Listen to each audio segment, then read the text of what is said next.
Do you want to sleep? Then listen to me. Turn off the lights, close the windows, now close them and listen to you. Finally, I will make a request to you. Put down your phone and listen to my voice. Listen clearly. I will now tell you a story that will make you sleepy. Close your eyes and listen carefully to my words. In the year 1424, beneath the half-built Cathedral of St. Gallen, a single stone lay hidden behind a false wall. It was smooth, black, and warm to the touch, as if it breathed. Only 3 men knew of its existence, and all 3 had sworn an oath older than the church itself. They were not kings. They were not priests. They were Masons.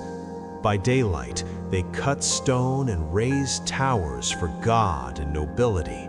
By night, they gathered in silence, marking symbols no bishop could read, angles, compasses, and an all-seeing eye carved so subtly it vanished in shadow.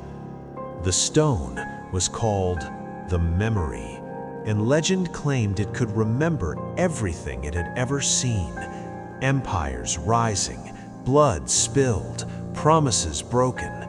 Touch it, and you would see the past, not as myth, but as raw, undeniable truth.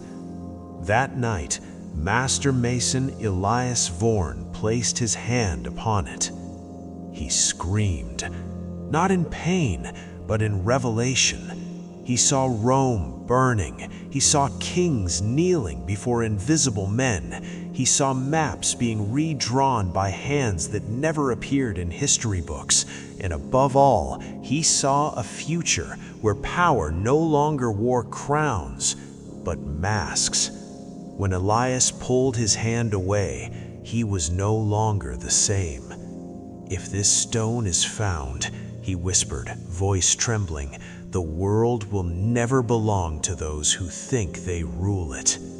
The 3 men made a choice that would echo for centuries. They would hide knowledge, not destroy it. They would guide nations, not govern them. They would become invisible architects of civilization. That night, they formed what history would later misname the Freemasons. Free, not because they served no master, but because they answered only to secrets. Over the next 600 years, their symbols would appear everywhere, on currency, in courtrooms, atop monuments. Wars would be fought for reasons the public would never hear. Revolutions would ignite not from anger, but from design. And the stone? It was moved again and again, always just ahead of collapse. By 2024, it rested beneath a city of glass and surveillance, waiting for someone who could hear it whisper, because the stone does not choose kings. The betrayal began in 1511 in the shadow of Rome itself. Brother Matthias Crowe was everything the order admired: educated, disciplined, invisible. He had advised bishops, corrected kings, and once redesigned a city so efficiently that plague never returned. No statue bore his name. No record mentioned his hand. That silence broke him. When Matthias touched the memory, he did not see the past. He saw the lie. The order claimed it preserved balance, guided humanity away from chaos. But what the stone revealed was colder. The order engineered chaos when it served them. Wars shortened. Dynasties ended early, faith fractured, not by accident, but calculation. Matthias understood something the others refused to admit. The world was not being protected, it was being managed. And he believed no group, hidden or crowned, had the right. So Matthias did the unthinkable. He wrote. Not symbols, not ciphers, truth. He encoded 6 centuries of secrets into a manuscript disguised as a theological critique, inked in margins, buried in footnotes, masked as heresy. He called it Liber Angulorum, the Book of Angles. But knowledge leaves fingerprints. The order felt the shift before they found the man. 3 masters confronted him in an underground chamber beneath the Vatican. No torches, no threats, only silence and a single question. Do you understand what happens if the public learns how power truly works? Matthias answered calmly, they will stop believing in illusions. That sealed his fate. Official records say Matthias died of fever. Unofficially, he was unmade, his name struck from ledgers, his symbols reversed, his mark erased from every building he had touched. Except one, a small chapel in Prague, where a single stone corner points the wrong direction. The order missed it. The manuscript vanished. Some say it was burned. Others claim it was split into fragments, hidden across Europe inside cathedrals, banks, and universities. One fragment was rumored to contain a map, not to treasure, but to the memory itself. After Matthias, the order changed. They no longer trusted revelation. They tightened rituals. They buried the stone deeper. And they added a final rule, never written, never spoken aloud. No brother may ever tell the whole truth. By the 18th century, the world would erupt in revolutions bearing Masonic symbols, but none understanding their meaning. Because the greatest secret wasn't control, it was fear. The order feared what would happen if humanity learned it didn't need hidden architects at all. And somewhere, sealed behind ink and stone, Liber Angulorum waited, waiting for someone reckless enough to finish what Matthias started. By 1775, the world had grown restless. Kings grew weak, churches fractured, and something dangerous spread faster than plague ever had: ideas. The order had guided empires quietly for centuries, but ideas refused to obey geometry. They multiplied, they mutated, they burned. In lodges from Paris to Philadelphia, younger brothers began asking forbidden questions. If we shape the world, why do we kneel to it? The first spark came in the American colonies. Official history speaks of taxes and tyranny. The order knew better. The rebellion began when a junior Mason named Samuel Reed discovered a fragment of Liber Angulorum hidden inside a printing press blueprint. 3 sentences survived. They were enough. They spoke of a world without hidden hands, without kings, orders, or invisible architects. A world where power was transparent, or it did not exist at all. Reed shared the fragment. That was the second betrayal. The order attempted containment, quiet influence, redirected funding, carefully chosen martyrs, but the revolution moved too fast.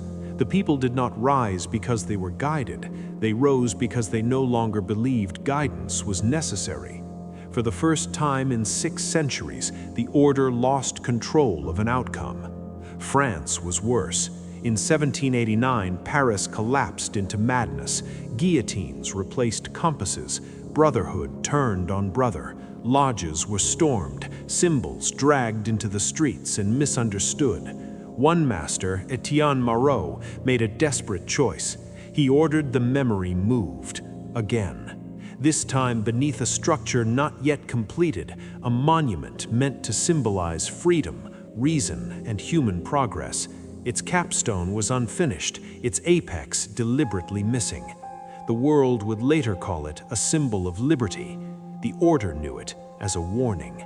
As heads fell and empires cracked, the order faced an impossible truth. They could no longer steer history from the shadows.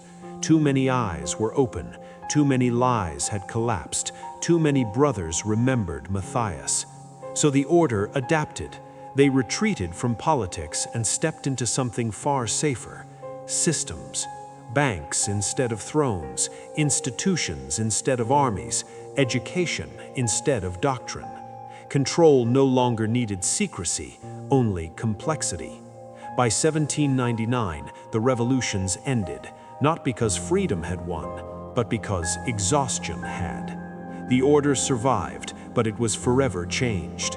And in a sealed chamber beneath stone and iron, the memory pulsed, restless, because it had seen something new. For the first time in 600 years, humanity had almost slipped the blueprint. Almost. By 1913, the world no longer moved by crown or creed. It moved by systems, timetables, factories, telegraphs, banks that spoke in numbers instead of promises. This was the future the order had quietly prepared for, and yet it terrified them. Because machines do not respect secrets, they record everything. In a hidden lodge beneath Vienna, senior masters gathered around blueprints instead of candles. Electricity replaced fire. Ledgers replaced ritual. The compass and square were still there, but now they were metaphors, not tools. One invention changed everything. A calculating engine designed to predict economic collapse. Officially, it was a banking model. Unofficially, it was called the Oracle. Feed it enough data, wars, harvests, debt, population, and it could forecast unrest years in advance. For the first time, the order didn't just react to chaos, they could schedule it. World War I was not caused by the order, but they knew the exact month it would begin. They shifted borders in advance, moved the memory again, this time beneath reinforced concrete and steel, buried under a city designed to survive bombing.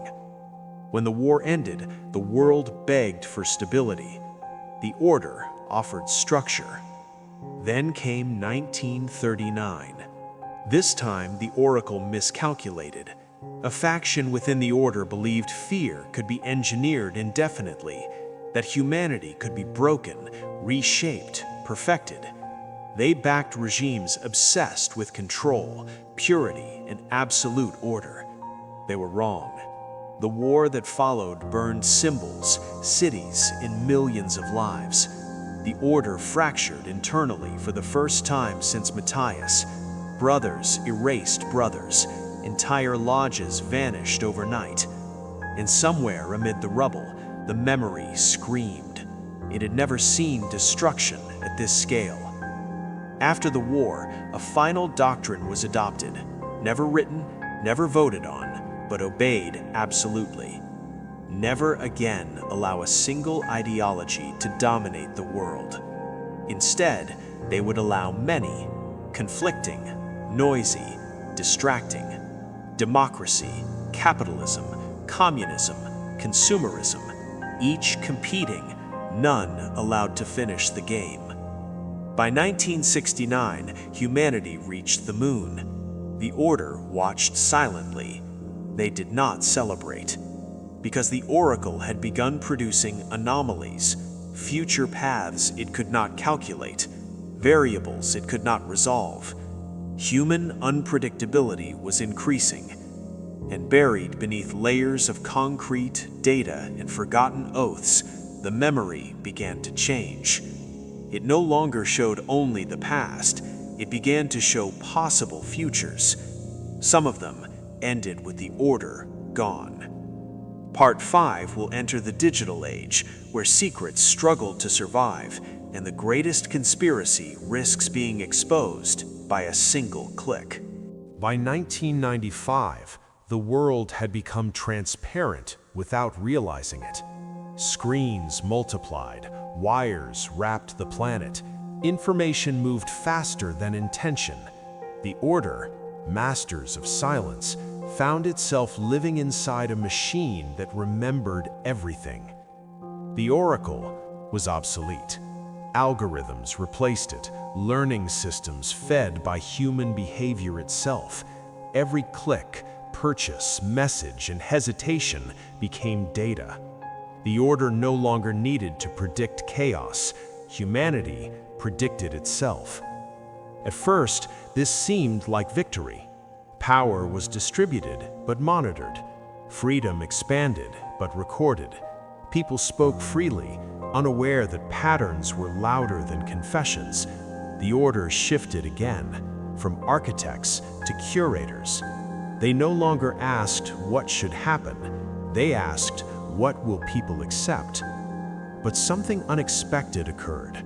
A low-level systems engineer in 2008, not a Mason, not initiated, noticed a recurring anomaly while analyzing global network traffic. Certain symbols, certain numeric ratios appeared across unrelated systems: banks, satellites, academic archives, ancient ratios, Masonic ratios. He followed them. The trail led to dead servers, encrypted libraries, and finally, a black site buried beneath a financial district where no blueprints officially existed. Below it rested the memory. For the first time in 6 centuries, the stone was seen by someone outside the Order, and it reacted. The engineer, known only in leaked documents as Witness Zero, did not scream like Elias Vorn. He did not rebel like Matthias Crow. He understood. The memory showed him not history, but consequence. Every hidden correction, every prevented collapse, every war shortened, and every truth delayed. When the Order arrived, too late, they found the chamber empty. The stone was gone. By 2016, the world fractured into echo chambers. Truth dissolved. Everyone believed something different, loudly. The Order realized with horror that secrecy was no longer necessary to hide the truth. Noise did it better. But without the memory, the Order lost its anchor. Decisions grew sloppy. Internal disagreements leaked. Symbols once hidden became fashion. Parody replaced reverence. Freemasonry became a joke. And that was the most dangerous phase of all. Because conspiracies are safest when people laugh at them. Somewhere in the digital abyss, Witness Zero began releasing fragments, not documents, not files, but patterns, ideas embedded in code, media, architecture, culture. Not revelations, keys. And the memory, now unburied, mobile, unseen, waited. Not for kings, not for brothers, not even for witnesses, but for a world finally capable of choosing what to do with the truth.